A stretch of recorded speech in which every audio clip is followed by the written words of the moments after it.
Сәлематсыздар ма, құрметті көпшілік? Сіздермен тағы бір жүздесудің реті келіп тұр. Күз келді, күн суық дегендей. Елдің бәрінің резиденциясы бар. Менің де кішкентай ғана резиденциям осы ауылда, Жуалы ауданында. Ешкім кедергі жасамайтындай, бала-шаға, немерелер ойнап күліп кіріп шығып жүріп, сіздердің де менің де мазамды алмайтындай жер болғандықтан жиі осы жерге келіп демалып қайтатын әдетім бар. Сол жерде сіздерге арнаған әдемі, өзіме ұнаған керемет әсерлі әңгімелерді бөлісемін. Соның бірін қабыл алыңыздар. Бүгінгі айтатыным Сары би деген кісі жайлы. Сары би. Шын аты Нұрмұхамбет Мыңбайұлы.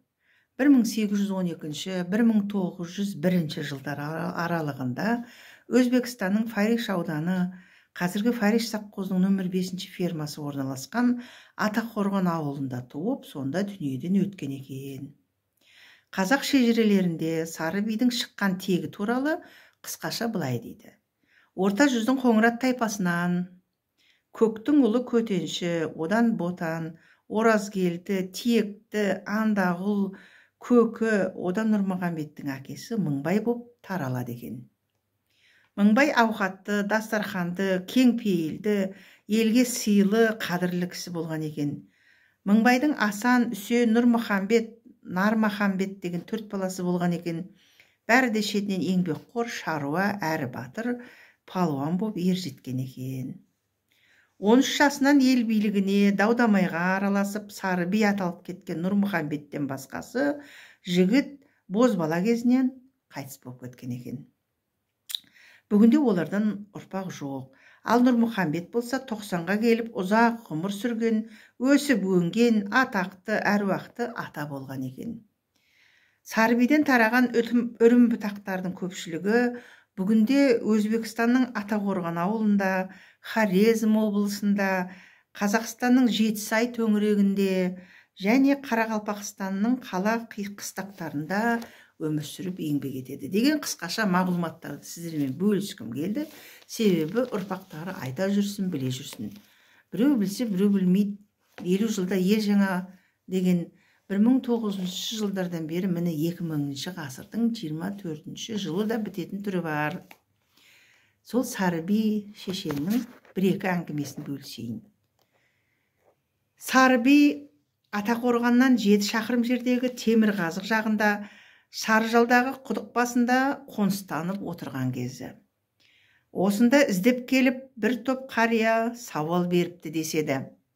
Би аға, елсізді қиыннан жол тапқыш, даулы жерде сөз тапқыш деп қадірлеп құрметтейді. Бізде өзімізді толғандырған көп сауалдың үшеуіне жауап сұрап келдік, депті қариялардың бірі.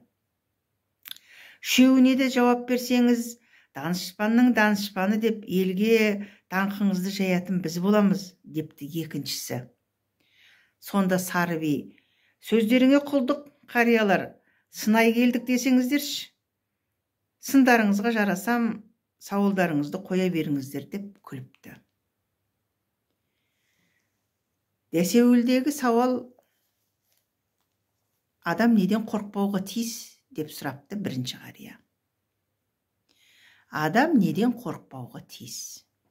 Сонда Сары би, адам пенде, тумақ бар жерде өлмек те бар. Алланың қарызынан ешкім қашып құтыла алмайды. Солай екенін біле тұра, адам пенде өлімнен қорықпауға тиіс деп білемін. Өлімнен ұят күшті дегенде бар тағы да.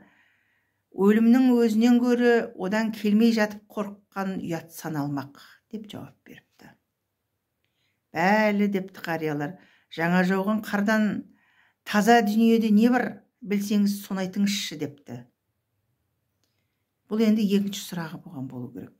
Сонда Сары би, болғаннан болмаған нәрсе қызықты, білгеннен білмеген тартымды, көргеннен көрмеген ұнамды.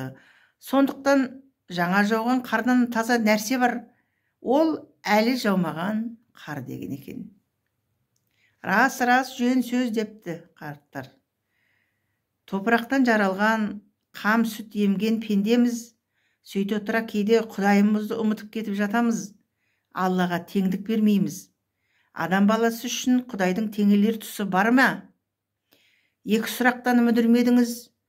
3-ші соңғы сауал осы деген екен.